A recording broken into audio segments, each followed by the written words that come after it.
Control over executive. Executive, one of the organs of the government. Every government will have three organs, namely legislature, executive and judiciary. Now here, how parliament has control over executive.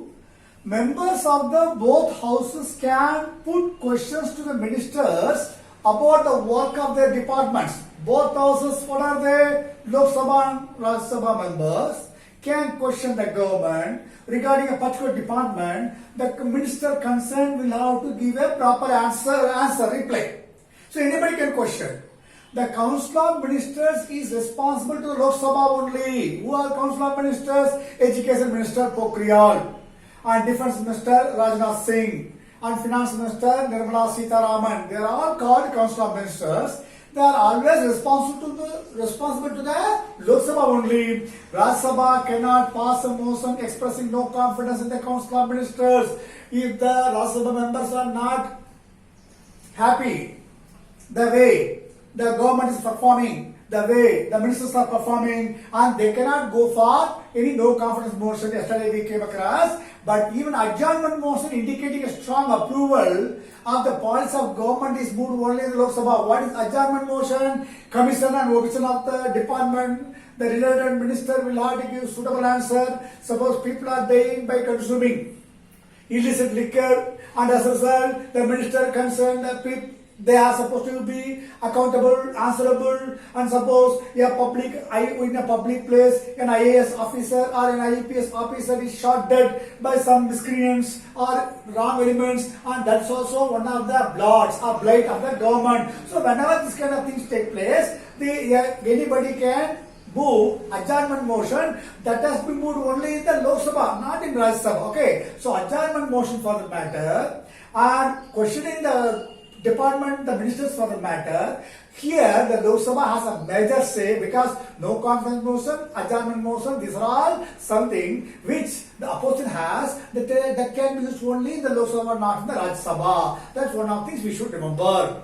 Next one, election of the president and the vice president. You are all aware, the president is elected by all the members of the Lok Sabha, Rajya Sabha, and all the state MLAs, and two union territories of Pondicherry and New Delhi.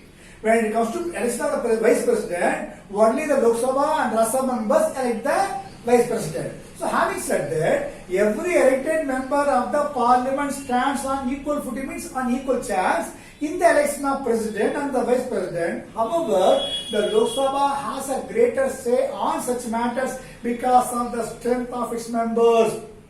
We are all aware, Lok Sabha has 543 members, elected members directly by the people, and half of it, which one? Our Rajya Sabha, it has 245 members. They are all indirectly elected by the people. That means they are all elected by the MLAs. As a result, Rajya Sabha has more numbers. It will have major say, and they have more power of implementing things than the Rajya Sabha. This is what happens even though both members have equal power, but Lok Sabha will have more power than Rajya Sabha because of the numerical strength. Next we are going to see impeachment. What is impeachment? Removal of constitutional heads. The president, vice president, Supreme Court judge, High Court judge, Chief Justice of India, Chief of High Court, and a Controller General of India, and Controller Auditor General, and Chief Election Commission of India. These are the people.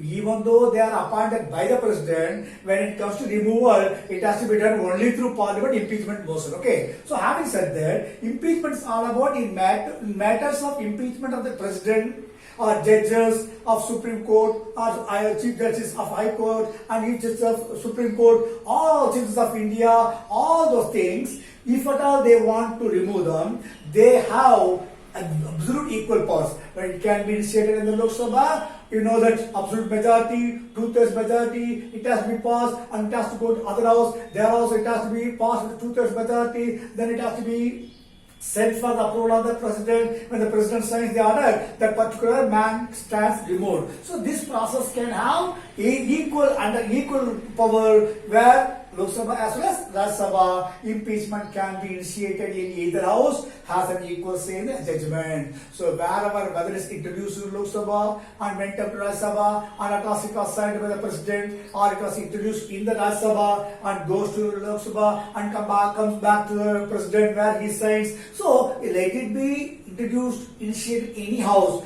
but it will have an equal say. There is no discrimination. This is what all about impeachment. Last one, emergency provisions. In case of a national emergency, what is national emergency? When there is a war between two countries, in that time the Lok Sabha may be dissolved. That time Rajya Sabha has absolute power. What are the powers under the Lok Sabha can be performed in the Rajya Sabha, because Rajya Sabha is a permanent body, it never gets dissolved, whereas Lok Sabha gets dissolved every 5 years. Now 17th Lok Sabha is going on. Next 2024 there may be 18th Lok Sabha, but Rajya Sabha does not have this kind of numbers because always permanent body. So in the case of national emergency, if the Lok Sabha is dissolved, the Rajya Sabha shoulders all responsibilities of running a country, and whatever Lok Sabha's performance, that must also be done by the Rajya Sabha. So this is what all about how the control over executive, election of president, vice president,